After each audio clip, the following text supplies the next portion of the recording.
Selamat datang di channel Jendela Sains, terutama buat kalian para pejuang UTBK. Kali ini kita akan membahas soal asli UTBK tahun 2024, tes pengetahuan kuantitatif, part yang ke-7. Kita akan bahas satu soal, yaitu soal nomor 19. Simak terus video ini sampai akhir. Soal berikutnya. Koordinat titik-titik sudut segitiga ABC adalah A1,1, B1,3, dan C D,2. Apakah garis Y sama dengan MX memotong segitiga ABC? Putuskan apakah pernyataan 1 dan 2 berikut cukup untuk menjawab pertanyaan tersebut.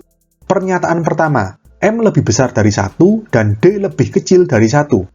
Pernyataan kedua, M lebih besar dari 0 dan D lebih kecil dari 0. Biar nggak bingung, kita gambarkan segitiga ABC ini di bidang koordinat.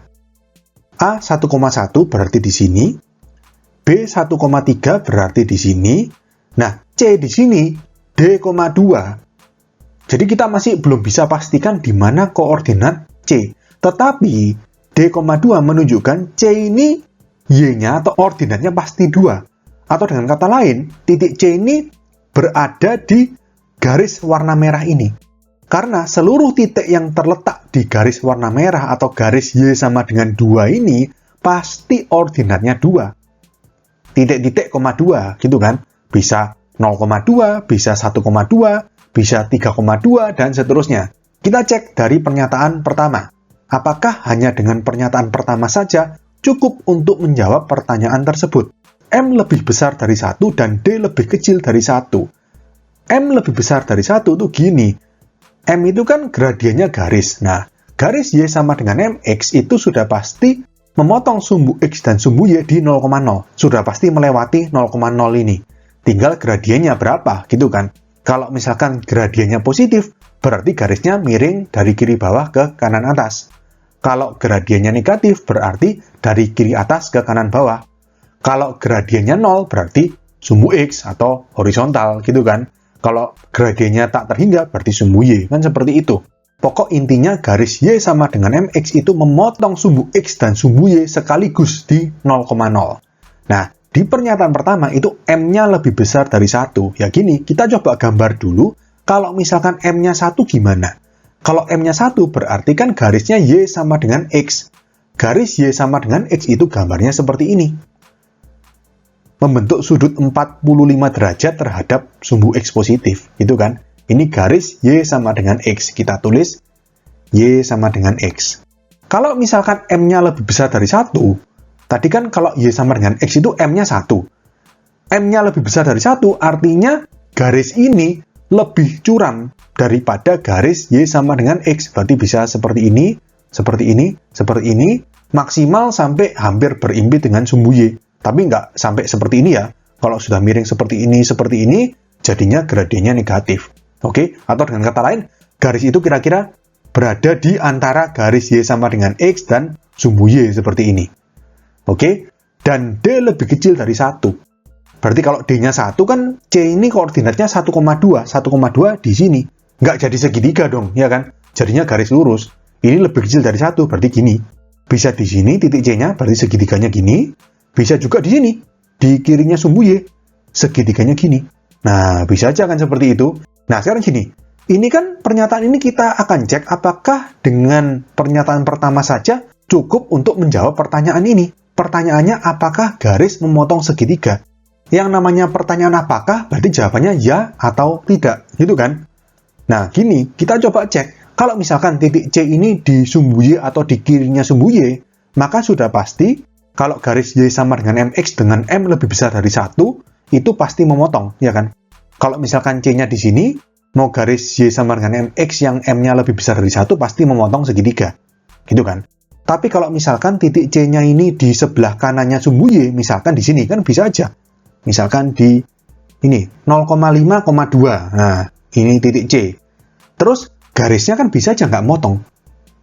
Garisnya seperti ini. Nah, berarti kan pernyataan pertama ini tidak bisa memastikan atau tidak bisa menjawab apakah garis memotong segitiga. Karena bisa memotong, bisa juga nggak memotong seperti ini. Ngerti ya?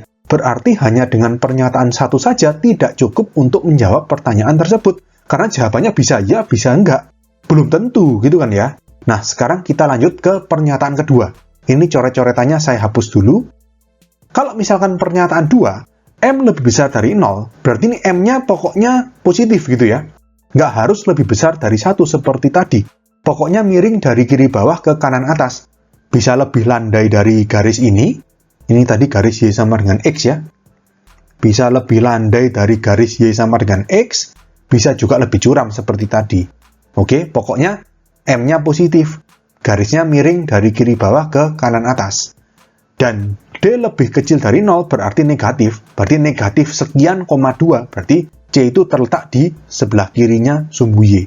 Berarti di sini, bisa di sini, bisa di sini, bisa di sini. Pokoknya nggak berada di sumbu Y atau di kanannya sumbu Y. Pokoknya di sebelah kirinya ini.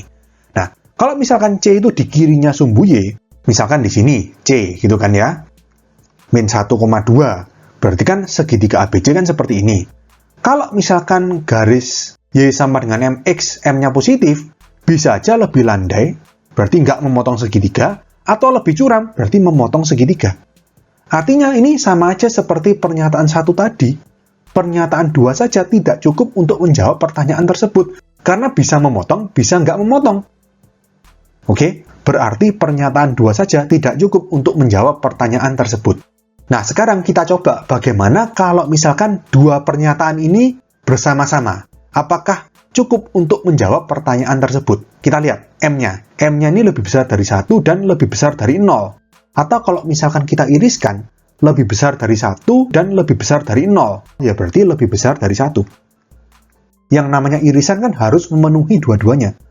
Kalau lebih besar dari 1, pasti lebih besar dari 0. Tapi kalau lebih besar dari 0, belum tentu lebih besar dari 1. Ya, irisan dari M lebih besar dari 1 dan M lebih besar dari 0 adalah M lebih besar dari 1. Dan sekarang D-nya. D-nya di sini kita iriskan. Lebih kecil dari 1 dan lebih kecil dari 0. Ya, berarti D lebih kecil dari 0. Karena kalau misalkan lebih kecil dari 0, pasti lebih kecil dari 1. Tapi kalau lebih kecil dari 1, belum tentu lebih kecil dari 0. Oke? Ini kita iriskan. Jadi 2 pernyataan bersama-sama itu kita iriskan antara pernyataan pertama dan pernyataan kedua. Jadi kita akan cek kalau M lebih besar dari 1 dan D lebih kecil dari 0, apakah cukup untuk menjawab pertanyaan tersebut. M lebih besar dari 1 itu tadi kan garisnya lebih curam daripada garis Y sama dengan X ini. Jadi seperti ini.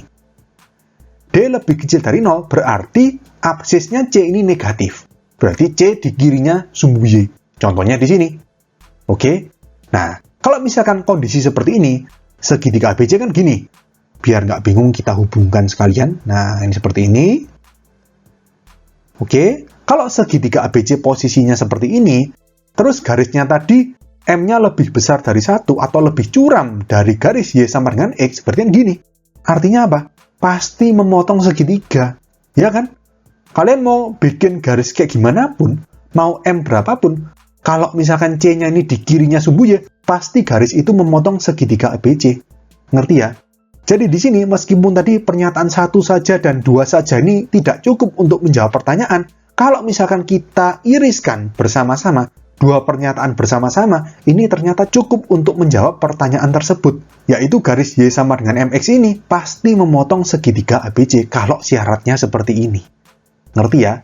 Berarti kita dapatkan jawaban soal ini adalah C. 2 pernyataan bersama-sama cukup untuk menjawab pertanyaan. Tetapi 1 pernyataan saja, baik pernyataan 1 saja maupun pernyataan 2 saja, tidak cukup. Oke, sekian untuk video kali ini. Untuk melihat video pembahasan soal-soal UTBK lainnya, bisa kalian klik thumbnail playlist yang ada di sebelah kanan atas ini.